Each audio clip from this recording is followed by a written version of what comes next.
Hi, my name is Josh Pridemore. I am a senior at Southern Boone High School, and I plan on attending Mizzou this fall. As an 18-year-old, last year was really the first time that I've ever personally paid attention to an election. And while I actually didn't get to cast a vote for president, as my birthday falls just a month after November 3rd, a lot of my friends were very excited to cast their first ballot. A lot of them even went as far to show their support as posting pictures of their favorite candidate or party on their social media. And looking at those political posts has led to what is now one of my most useless pastimes, scrolling through the comment sections of political posts. I always get just a little bit excited whenever I see that a comment has 10 or more replies because that always means there's an argument going down. And for some reason, I find it very entertaining to read as two complete and utter strangers go at each other from behind their computer screens. While I do my best to stay out of these online debates, I can't help but sometimes judge those involved, especially if we have differing viewpoints.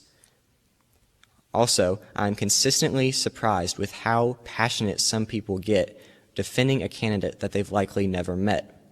Some of these online fights have gotten so nasty that they force me to reflect on just how divisive politics can be. And the line doesn't just stop there. Many areas of our life have the potential to divide us. Even seemingly unimportant things like sports can pit us against one another in a dangerous way. For an example, I don't know about the rest of you, but I was not feeling very loving towards Tom Brady after the Super Bowl a few months ago.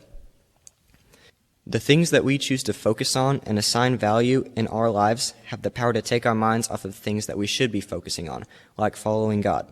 This idea leads almost directly into Colossians 3, verses 1 through 4, in which Paul states, "Since then you have been raised with Christ, set your hearts on things above, where Christ is, seated at the right hand of God.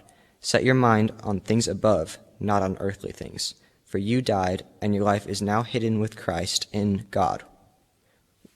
When Christ, who is your life, appears, then you also will appear with him in glory."